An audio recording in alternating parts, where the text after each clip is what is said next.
All of a sudden we heard a boom, and then all the trees started coming down and water coming through the ceiling from the second floor, and it's a mess. A scary night for many across the bi-state. Severe thunderstorms and tornado warnings left thousands without power and littered many homes and neighborhoods with debris. Good evening, I'm Mark Maxwell. Mike Bush has the night off.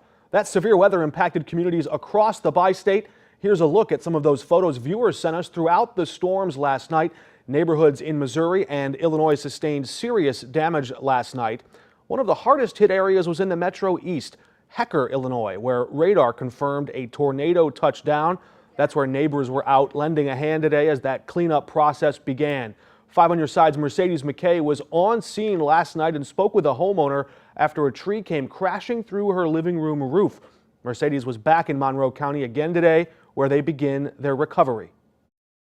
This is just some of the structural damage we've seen here in Hecker, Illinois. A lot of down trees and down power lines, but I just want to show you this home right here behind me. You can see those strong winds from Saturday night storm completely ripped this wall out. You can see inside this family's garage, you see Christmas trees, decorations, bikes. The homeowner here told me that he was just making sure all the doors were closed. Those doors actually connect to him and his wife's bedroom. He said he opened the door to make sure it was completely shut, and that's when he noticed this wall was completely torn down. He said there isn't really much other damage in their home. There is some leaking on the roof, but beside that, everyone here is just grateful they're alive. I don't know what we're going to do. I don't know when the electric's coming on, even if it does, if the house is usable. Like many in Monroe County on Sunday morning, It was like raining inside the house all the way across. Noah Dillard is trying to figure out what to do next. Well, I didn't really know what to think. I looked out the window and seen a tree was right there. Saturday night storms uprooting a backyard tree right on top of Dillard's home. It was like it was raining inside.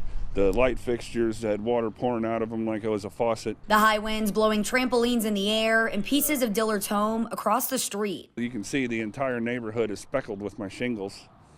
So that's nice. Once the sun came up, Monroe County Public Safety Director Kevin Scheibe was back out assessing the damage. We had a very long night and eventually we'll get some sleep. Scheibe says every community in the county was impacted by the storms. Lots of structural damage, no casualties, thankfully. While there's a lot of repairs to be done, there's a lot of helping hands. The traffic is truly increased in Hecker. And this community will rebuild together. Everybody's there to help each other. That's what makes Monroe County very unique. In Hecker, Mercedes McKay, 5 on your side.